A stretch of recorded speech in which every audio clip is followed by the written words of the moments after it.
à ceux que j'ai pas encore eu l'occasion de saluer autour d'un café, à ceux qui nous ont rejoints au cours du culte. Bonjour à tous, que le Seigneur vous bénisse, qu'il vous garde, qu'il fasse rayonner sur vous sa face, etc. comme Mike nous l'a rappelé dans Nombre. C'est une joie pour moi d'être avec vous ce matin pour aborder ensemble le 3e chapitre du livre de Jonas. On a vu ensemble les chapitres 1 et 2. Avant ça, parce que c'est lié au livre de Jonas, en tout cas au texte qu'on va voir aujourd'hui, question pour un bouquin. Alors cette semaine, la question est un peu plus compliquée que la semaine dernière. Pour avoir le livre, il faudra faire preuve de persévérance et de retourner dans vos souvenirs très enfouis, mais le livre en vaut la peine. Il s'intitule « Chut, Dieu a quelque chose à te dire » et il parle notamment de la Bible. Et la question est la suivante, vous avez le droit aux antisèches, notamment à la Bible. La question est la suivante, quel personnage de l'Ancien Testament, vu lors de la série de prédications sur le cycle d'Élie, s'est illustré par une repentance qui n'a pas duré? Je répète la question. Quel personnage de l'Ancien Testament que nous avons vu sur la série de prédications du cycle d'Élie s'est illustré par une repentance qui n'a pas duré? Est-ce que quelqu'un s'en rappelle? Qu'a dit? C'est Lise? Edwige, pardon? Edwige, je suis sûr que tu l'as, mais... Voilà, bravo Edwige. Tu as gagné ce livre. Je le donne à Cédric? Ouais. Dieu a quelque chose à te dire et Dieu a quelque chose à nous dire ce matin. Effectivement, c'est Akab. Vous vous rappelez, Akab, il avait été convaincu lorsqu'il avait discuté avec Élie du mal qu'il avait fait et il s'était repenti. Cela ne l'a pas empêché, le chapitre juste après, de recommencer ses inepties. Aujourd'hui, on va s'intéresser aux Ninivites. Jonas, chapitre 1, nous avions vu que l'Éternel avait adressé une parole à Jonas pour qu'il aille justement à Ninive et qu'il lui fasse des menaces parce que c'était une ville où régnait le péché. Mais Jonas, vous vous en rappelez, était allé complètement à l'opposé de la ville de Ninive et suite à des péripéties, s'était retrouvé dans le ventre d'un grand poisson. C'est ce que nous avions vu la semaine dernière. À la toute fin du texte, le poisson recrachait Jonas et la question pour le lecteur est la suivante: que va-t-il se passer à présent? Et nous allons lire Jonas chapitre 3 pour voir la suite du récit. Pour ceux qui ont cette Bible, vous retrouverez le texte à la page 595. En tout cas, j'aimerais dire bonjour aux personnes, notamment étrangères. Karim, tu fais la traduction, ce sont tes parents? Hola, buenos dias. Je sais tout ce que je sais dire. On a aussi une personne ukrainienne qui est un ami des Pavlenko. Et c'est agréable de voir, enfin c'est magnifique même de voir des Ukrainiens assis à côté des Russes dans cette église. Que le Seigneur bénisse chacun. Voilà, donc Jonas chapitre 3, si jamais je vais trop vite dans la Karim, t'hésites pas à lever la main pour que je ralentisse, pour que tu puisses y aller à ton rythme. La parole de l'Éternel fut adressée à Jonas une 2e fois. Lève-toi, va à Ninive, la grande ville, et fais-y la proclamation que je t'ordonne. Jonas se leva et alla à Ninive, conformément à la parole de l'Éternel. Or, Ninive était une immense ville, il fallait 3 jours de marche pour en faire le tour. Jonas fit d'abord dans la ville 1 journée de marche. Il proclamait: dans 40 jours, Ninive sera détruite. Les habitants de Ninive crurent en Dieu. Ils proclamèrent un jeûne et s'habillèrent de sacs, depuis les plus grands jusqu'aux plus petits. Le roi de Ninive apprit la nouvelle. Il se leva de son trône, retira son manteau et se couvrit d'un sac et s'assit sur la cendre. Et il fit faire dans Ninive cette proclamation. Par ordre du roi et de ses grands, que les hommes et les bêtes, les bœufs et les brebis ne goûtent de rien, ne mangent pas et ne boivent pas d'eau.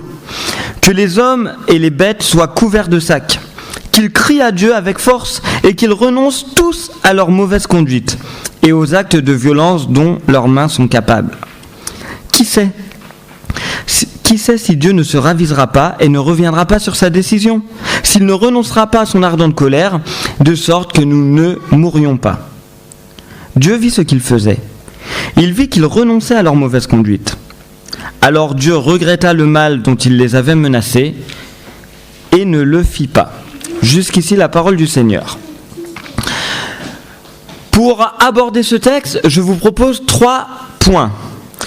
Premier point, nous verrons que l'histoire est en tout point similaire par rapport au chapitre 1. On peut faire un vrai parallèle entre ces deux récits. Deuxième point, nous verrons que Jonas est finalement le grand absent de ce chapitre. Et dans la troisième partie, on s'intéressera aux attributs divins, notamment cette question, est-ce que Dieu peut se repentir ? C'est quand même étonnant, Dieu qui finalement renonce à faire quelque chose qu'il avait dit qu'il ferait. Donc premièrement, une histoire en tout point similaire. Reprenons le verset 1. La parole de l'Éternel fut adressée à Jonas une deuxième fois. On a ça une deuxième fois. À nouveau, Dieu parle à Jonas. Et ça, c'est intéressant. Parce que juste avant, nous avions vu que Jonas s'était illustré par une persévérance dans le péché. Il avait persévéré au point qu'il avait fallu le jeter par-dessus bord. Et même dans le ventre du poisson, il n'avait jamais confessé son péché. Dieu, par grâce, sauve in extremis Jonas de la mort en demandant au poisson de le recracher. Et ça aurait pu s'arrêter là pour Jonas. Dans le sens où Dieu, il aurait pu adresser la parole à quelqu'un de plus obéissant, à quelqu'un qui obéit, à Élie par exemple. Ils n'étaient pas tout à fait contemporains, mais quelqu'un dans ce style. Quelqu'un à qui, lorsque Dieu dit « fais ça », il le fait, sans se poser de questions, sans aller à l'autre bout. Dieu aurait pu en finir avec Jonas. Mais ce n'est pas la volonté de Dieu. Dieu reprend, vous vous rappelez, je parlais de la pédagogie de Dieu, Dieu reprend avec Jonas là où il en était, avec le même ordre, verset 2, « Lève-toi, va à Ninive, la grande ville, et fais-y la proclamation que je t'ordonne. » Jonas a la même mission, mais c'est une nouvelle mission qui lui est donnée. Est-ce que c'est parce qu'il s'est repenti ? Non. Mais c'est parce que Dieu veut utiliser Jonas. Dieu veut utiliser des personnes, même si elles ne sont pas toujours capables, même si elles ne sont pas toujours volontaires. Dieu veut les utiliser pour proclamer son message. C'est pareil pour nous aujourd'hui. Parfois, nous sommes réfractaires à annoncer publiquement la joie de l'évangile. Parfois, nous sommes réfractaires à annoncer à notre prochain que Dieu les aime et qu'il veut les sauver. Ça ne veut pas dire que Dieu en a fini avec nous et qu'il nous dit tant pis. Ça veut dire que Dieu va nous réitérer dans nos cœurs la volonté de parler aux gens autour de nous, que Dieu les aime. Intéressons-nous au message de Jonas, les versets 3 et 4. Jonas se leva, alla à Ninive, conformément à la parole de l'Éternel. Là, Jonas obéit. Le texte ne nous dit pas s'il obéit parce qu'il s'est repenti. On peut imaginer qu'il a obéi parce qu'il s'est rendu compte que ça ne servait à rien de fuir. Et donc, tant pis, il y va. Or, Ninive était une immense ville. Il fallait 3 jours de marche pour en faire le tour. Et Jonas fit d'abord dans la ville une journée de marche et il proclamait « Dans 40 jours, Ninive sera détruite ». Le message de Jonas est simple, c'est « Dans 40 jours, Ninive sera détruite ». Alors ça, c'est le résumé condensé fait par le narrateur, mais comme les gens après se tournent vers Dieu, on peut imaginer qu'il avait dit un peu plus que ça. Il avait très certainement parlé du jugement de Dieu, il avait très certainement parlé du péché, puisque juste après, on se rend compte que c'est du péché et du jugement que les gens prennent conscience. Toujours est-il que le message de Jonas est clair. On parle de destruction. Et quand on est familier des Écritures, quand on est familier de ce 40 jours, quand on est familier de détruire, on pense tout de suite, et quand on est familier aussi d'une ville qui est qualifiée par des péchés qui la gouvernent, on se rappelle forcément Genèse, et on se rappelle forcément Sodome et Gomorrhe. Pour rappel, Dieu avait prévu de détruire Sodome et Gomorrhe jusqu'à ce que Abraham, le père des croyants, fasse une intercession en demandant au Seigneur, mais s'il se trouve 100 justes, mais s'il se trouve 50 justes, tu vas pas détruire la ville pour ces 50 justes. On pourrait faire un parallèle peut-être entre Jonas et Abraham, mais Jonas ne semble pas, et nous le verrons notamment au chapitre 4, désirer que la ville soit sauvée, même s'il n'y avait qu'un juste dedans. En tout cas, le message de Jonas est intéressant, et je pense qu'il nous concerne. Le message de Jonas, c'est « le péché mérite la destruction ». Et ce n'est pas le message de Jonas en fait, c'est le message de Dieu. Parce que le texte nous dit bien que Jonas proclame ce que l'Éternel ordonne. Le message de Dieu, c'est « le péché mérite la destruction ». C'est le message de la Bible aussi. Le péché mérite la mort. Le péché mérite d'être puni par Dieu, parce que Dieu l'a en horreur.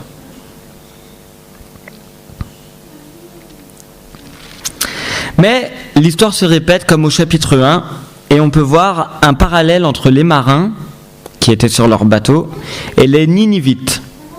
Rappelez-vous, les personnes sont en danger de mort dans le bateau à cause de la tempête, à Ninive à cause de la destruction. Les personnes font tout ce qu'elles peuvent pour échapper à ça. Dans le bateau, ils ont ramé, ils ont lâché des cargaisons, ils ont commencé à prier, à se repentir. À Ninive, eh bien c'est pareil. Tout le peuple commence à jeûner, à se couvrir de sacs. On fait appel à un chef, au dirigeant dans le bateau, c'est le capitaine qui intervient, qui va voir Jonas en lui disant « mais qu'est-ce qu'on doit faire ?» À Ninive, le roi proclame ce que la ferveur populaire avait commencé à faire. Et finalement, à la fin, tout le monde se repent, tout le monde est sauvé. Et c'est majestueux. Finalement, le message du livre de Jonas, c'est vraiment des païens plus justes que le peuple de Dieu. Des païens qui ont compris ce qu'était le péché, qui ont compris ce qu'était le jugement de Dieu, et qui ont compris, contrairement à ce qu'on dit parfois, ce qu'on oublie parfois à l'Église, on va dire Dieu est un Dieu d'amour, Dieu est un Dieu de grâce, Dieu est un Dieu juste, Dieu veut te faire du bien, D'accord, mais Dieu est le péché. Et ça, les marins, les Ninivites l'ont compris. Là où, parfois, même nous les croyants, nous l'oublions. La semaine dernière, j'avais parlé de faire des compromis avec le péché, de finalement faire comme si c'était pas si grave et se voiler un peu la face. Imitons les marins et les Ninivites, ces gens qui découvrent Dieu et qui comprennent le poids de leur faute. Il y a un parallèle à faire entre Jonas chapitre 3 et Jérémie, le prophète Jérémie, qui fait un texte de la même manière, un appel à la repentance au peuple, et même le roi, on lui demande de se repentir, en faveur de Juda qui est le peuple de Dieu dans l'Ancien Testament. Et Juda, dans le texte de Jérémie dont je parle, ne se repent pas, persévère dans la voie du péché, là où dans Jonas, les païens se repentent. Donc nous voyons une histoire en tout point similaire, c'était notre premier point, entre Jonas chapitre 1 et Jonas chapitre 3. Et cette histoire en tout point similaire nous rappelle que les païens, c'est-à-dire ceux qui ne croient pas en Dieu, ceux qui sont à l'extérieur du peuple de Dieu, que nous formons, nous, l'Église, qu'ils formaient à l'époque, eux, les Hébreux, peuvent découvrir le salut, peuvent découvrir la grâce de Dieu et peuvent prendre conscience de leurs péchés. Et maintenant, je fais un petit aparté. À partir des versets 5 à 9 que je relis. Les habitants de Ninive crurent en Dieu. Ils proclamèrent un jeûne, s'habillèrent de sacs, depuis les plus grands jusqu'aux plus petits. Le roi de Ninive apprit la nouvelle. Il se leva de son trône, retira son manteau, se couvrit d'un sac et s'assit sur la cendre. Il fit faire dans Ninive cette proclamation par ordre du roi et de ses grands, que les hommes et les bêtes et les bœufs et les brebis ne goûtent de rien, ne mangent pas, ne boivent pas d'eau, que les hommes et les bêtes soient couverts de sacs, qu'ils crient à Dieu avec force, qu'ils renoncent à toute leur mauvaise conduite et aux actes de violence dont leurs mains sont coupables, dit le roi, Qui sait si Dieu ne se ravisera pas et ne reviendra pas sur sa décision, s'il ne renoncera pas à son ardente colère, de sorte que nous ne mourions pas. Voici ce qui se passe à Ninive. Le peuple entend la parole de Dieu et change. Le roi voit que le peuple change. Et ce que le peuple a commencé à faire, le roi l'ordonne par décret pour que tout le monde le fasse. C'est un peuple tout entier, un peuple unanime qui persévère, qui supplie Dieu physiquement et par des actes, qui renonce à tout ce qui relève de la culpabilité. Ça doit nous interpeller. Tous les changements sociétaux commencent par des changements dans la mentalité des peuples. Et ensuite, les dirigeants prennent des pouvoirs, des décisions en faveur de ce qui se passe déjà dans la réalité du peuple, dans les mentalités. Si nous voulons voir un changement dans notre société, il faut ouvrir notre bouche. Il faut que nous disions ce que nous croyons. Il faut que nous fassions le bien. Il faut que nous convainquions nos concitoyens. Je m'explique. J'imagine qu'à Ninive, des personnes ont entendu le message de Jonas et ont été foudroyées, littéralement, enfin non pas littéralement, symboliquement, dans leur cœur par le message de Jonas. Ils ont pris conscience. Mais certaines autres personnes ont sûrement dit, mais n'importe quoi cette histoire de destruction, n'importe quoi. Mais qu'est-ce que tu vas croire ? C'est même pas notre Dieu, on n'a rien à craindre. Très certainement, en fait, il a fallu pour les personnes convaincre. On peut penser que tout d'un coup, tout le monde... Mais on peut aussi penser qu'à Ninive, il y a eu d'abord deux manières de penser. Ceux qui étaient bien dans leur culpabilité et qui n'y voyaient pas grand-chose à refaire. Et puis ceux qui ont été convaincus et qui ont convaincu les autres. Et qui ont discuté avec les autres. Au point que c'est parvenu aux oreilles du roi. Et au point que le roi a décrété pour toute la population de changer d'attitude. Si nous prenions au sérieux l'ordre de Dieu d'aller et de faire de toutes les nations des disciples, si nous prenions au sérieux de défendre les valeurs chrétiennes, les valeurs de notre foi, la tolérance, l'amour, le respect des autres, le respect de la vie, le respect de la dignité humaine, eh bien peut-être que les mentalités de notre société changeraient. D'abord avec nos concitoyens et puis après avec les instances dirigeantes. Peut-être. Je lance une bouteille à la mer. Mais si on veut voir un changement dans notre société, il faut que des personnes le disent. Et ces personnes, c'est nous. J'en viens au deuxième point. Il ne vous aura pas échappé que Jonas, finalement, est le grand absent de ce chapitre 2.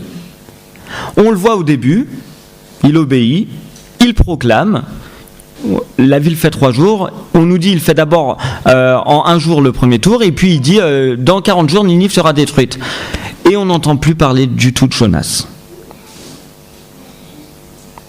La force de la repentance des Ninivites tient au fait que Jonas, finalement, n'est que le porte-parole. Jonas, le livre, c'est un livre prophétique. Et pourtant, la seule prophétie dans ce livre, la seule prophétie que dit le prophète, c'est cette phrase, dans 40 jours, Ninive sera détruite. La seule prophétie de tout le livre de Jonas, elle est dans cette unique phrase. Et le reste, Jonas n'est plus là. C'est entre Dieu et les Ninivites. Et c'est pareil pour nous. Notre mission sur terre, ce n'est pas d'être Dieu, mais c'est de porter la parole de Dieu jusqu'aux extrémités de la terre et de laisser Dieu faire le reste. C'est quand même pas mal. Bien sûr, il faut qu'on fasse le bien, bien sûr, voilà. Mais notre mission, elle est simple. C'est lorsque Jésus donne, en Matthieu 28, c'est d'aller répandre la joyeuse nouvelle de l'Évangile. Et après, Dieu se charge du reste. C'est pas nous qui convainquons les gens, c'est pas nous qui convertissons les gens. Même si parfois dans les cérémonies de baptême on entend je me suis converti par... Mais c'est Dieu, c'est le Saint-Esprit qui convainc. Notre mission, c'est simplement de porter la parole de Dieu sur terre. Mais ce n'est pas d'être Dieu sur terre. Dieu se charge d'être lui-même. Il n'a pas besoin de nous pour ça. Et pour ce faire, pour être la parole de Dieu sur terre, eh bien, Jonas est un bon exemple. Dieu invite Jonas à sortir de sa zone de confort pour pour le laisser agir. Aller à Ninive, pour Jonas, c'est sortir de sa zone de confort. C'est aller en territoire ennemi. C'est aller au milieu des païens, loin de chez lui. Et pourtant, Dieu, jusqu'au bout, le pousse à aller dans cette direction. Quand on lit les Actes, même en restant sur place parfois, mais les apôtres sortent de leur zone de confort. C'est pas apprendre au sens géographique, mais c'est apprendre au sens moral pour proclamer la parole de Dieu. Et qu'on se le dise très franchement, proclamer la parole de Dieu n'est jamais évident. Au moins, on est tous d'accord sur ça et on est tous sur le même plan. Parler de Dieu à des personnes qui parfois ne respectent pas Dieu, qui ne sont pas forcément ouvertes, ce n'est jamais évident. Et c'est pour ça que je parle de sortir de sa zone de confort. Mais voici, finalement, et ça va, notre seule mission, et Dieu se charge du reste. Non seulement Dieu se charge du reste, mais ce que je trouve beau, et ce que je trouve beau aussi avec Jonas, c'est que, vous vous rappelez, Jonas rebelle, Dieu aurait pu envoyer quelqu'un d'autre, si ce quelqu'un d'autre existe, qui accepte d'aller où Dieu l'emmène, etc. Mais ce que je trouve beau dans ce texte, c'est que Dieu accepte, et non seulement accepte d'ailleurs, mais décide de travailler avec nous et de travailler avec nos travers. Je pense dans le récit des évangiles, quand les pharisiens disent à Jésus « Fais taire tes disciples », Jésus répond « Mais s'ils se taisaient, les pierres crieront ». Ce que je comprends de ce texte, ce qu'il m'inspire, c'est que Dieu ferait les choses bien mieux sans nous, bien plus rapidement, bien plus mieux faites, quoi. Mais c'est pas son plan. Le plan de Dieu, c'est de nous utiliser. Non seulement ça nous apporte de l'humilité, c'est-à-dire que nous ne sommes pas essentiels, Dieu n'a pas besoin de nous, mais en même temps ça nous apporte l'adoration. Pourquoi un Dieu si grand désire m'utiliser avec mes défauts ? Eh bien, je vais tout faire pour honorer cette décision de Dieu. J'en arrive au troisième point, les attributs divins. Au verset 10, on a quelque chose d'interpellant quand même. Dieu vit ce qu'il faisait. Il vit qu'ils renonçaient à leur mauvaise conduite. Alors Dieu regretta, ça c'est dans la version second 21, mais c'est littéral avec le texte en hébreu. Dieu regretta le mal dont il les avait menacés et ne le fit pas. Ça pose question quand même. Jonas fait une prophétie, c'est-à-dire qu'il dit une parole de Dieu. Il dit, dans 40 jours, Ninive sera détruite. 40 jours plus tard, Ninive n'est pas détruite. Et entre-temps, on apprend que Dieu s'est repenti. Il a renoncé au mal. Il a regretté le mal qu'il avait dit. Ça questionne Dieu. Ça questionne peut-être même notre foi. C'est quoi ce Dieu dont on nous dit qu'il ne change pas, que quand il dit oui, c'est oui, quand il dit non, c'est non. C'est quoi ce Dieu qui finalement change ? Élément de réponse vis-à-vis des attributs divins. Élément de réponse, premièrement, en hébreu, c'est le même verbe qui est utilisé au verset 8 et 9, lorsqu'il est question non seulement que les hommes changent d'attitude, etc., et quand il est question que Dieu change d'attitude, etc. 2 fois le verbe est utilisé pour qualifier les actions des Ninivites, et 2 fois le verbe est utilisé pour qualifier les actions de Dieu. Ce qui nous pousse à conclure que Dieu change. D'abord, je parle d'un point de vue anthropologique, avec des pincettes. Après, j'explicite. Dieu change, entre guillemets, quand les hommes changent.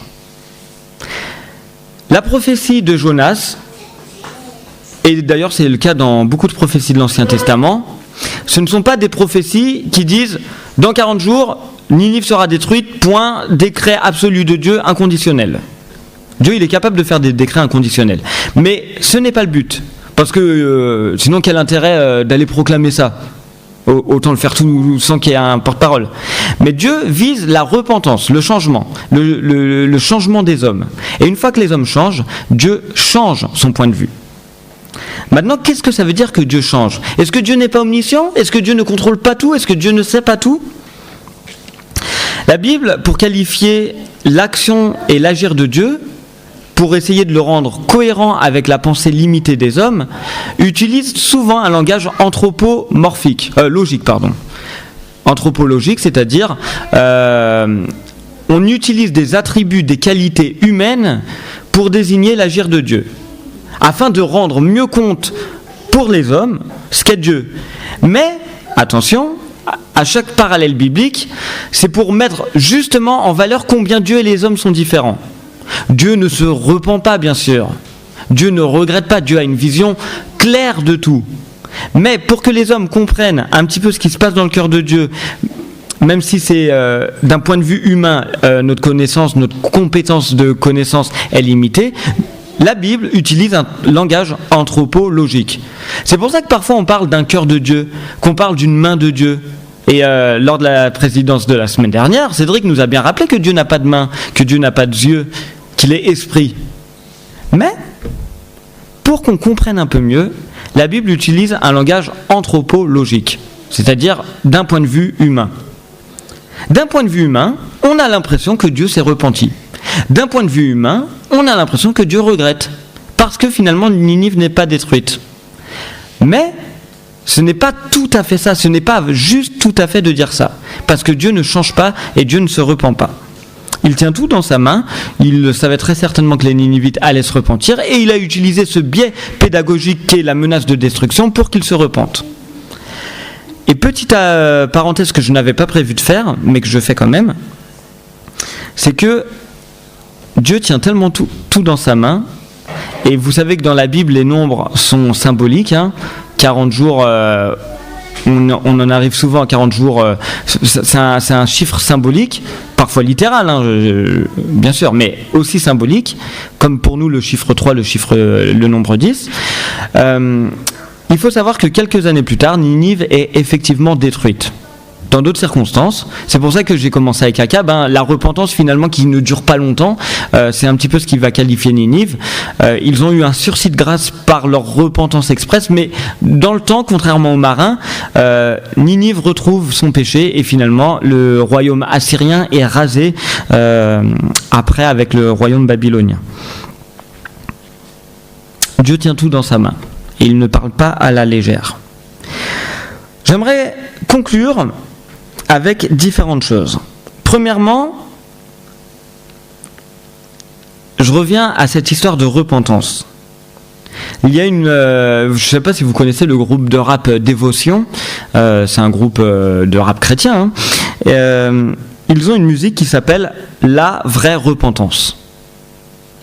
Avec un sous-entendu, c'est qu'il y a aussi une fausse repentance, c'est-à-dire une repentance qui ne change pas la vie.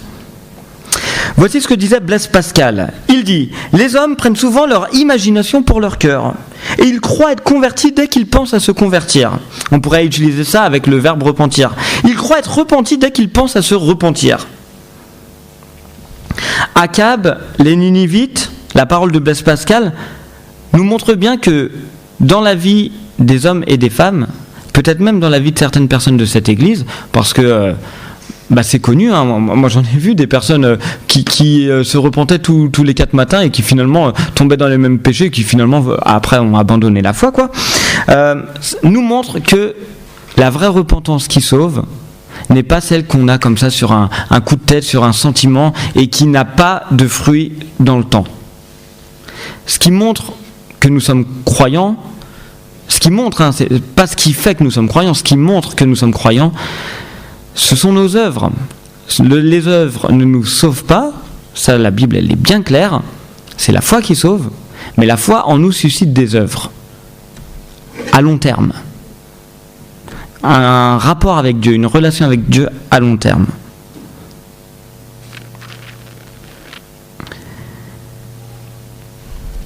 Il faut prendre au sérieux ces appels à la repentance et pas faire en sorte qu'elle soit simplement issue d'un moment, un moment où on s'est senti particulièrement touché par une musique, enfin voilà, un moment un petit peu sentimentaliste. La repentance, elle doit être aussi rationnelle dans notre cœur, dans notre tête. Ça, c'est le premier point de conclusion auquel j'ai pensé. Deuxième point de conclusion, ce texte et la prophétie de Jonas m'a fait penser à Jésus. Et Jésus, sa proclamation, sa prophétie entre guillemets, il appelait les gens à se tourner vers Dieu, à accepter la grâce, mais il n'a jamais oublié, lorsqu'il parlait, lorsqu'il enseignait, il n'a jamais oublié le fait que le salaire du péché, c'était la mort. Et que le péché allait être détruit. Et qu'il y en a qui ne résisteront pas à cette destruction. Jésus n'a jamais oublié ça. Alors notre discours, ça peut être simplement Jésus t'aime et bonne journée. Jésus t'aime, accepte-le et ne change rien à ta vie. Mais c'est pas biblique. Voilà, je suis obligé de le dire, c'est pas biblique. Le message de la Bible, c'est parce que nous sommes pécheurs, Jésus est mort pour nous, pour que nous ayons la vie éternelle. Il y a toujours la question de la croix qui est derrière. Et si notre message de l'évangile, c'est simplement Jésus t'aime, on oublie la croix et on oublie l'horreur qu'elle a été pour Dieu. Troisième et dernière piste pour la conclusion. Nous avons dit Ninive sera détruite dans 40 jours et finalement Ninive n'a pas été détruite. En réalité, elle a été détruite. Je veux dire, je ne parle pas dans l'histoire absolue et dans les années à venir, mais elle a été détruite, Ninive. Tout ce qu'elle représentait en termes de péché, de rébellion contre Dieu, ça a été détruit par la repentance des Ninivites. Si vous alliez à Ninive une journée avant la proclamation de Jonas, et si vous y retourniez 2 jours après, physiquement la ville n'a pas changé. Ce sont les mêmes bâtiments, ce sont les mêmes habitants, tout est pareil. Et en réalité, rien n'est pareil. En nous, c'est pareil.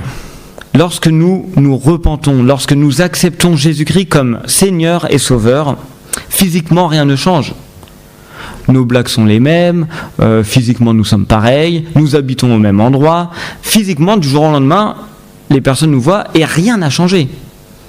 Et pourtant, tout en nous a été détruit. Tout en nous a été ravagé par le Saint-Esprit. Et nous sommes ce que la Bible qualifie d'hommes nouveaux. Le salut, c'est ça. Et le salut, la grâce que Dieu fait aux Ninivites, c'est aussi ça. C'est de nous laisser tels que nous sommes, physiquement, mais de nous ravager complètement de l'intérieur. Par le Saint-Esprit.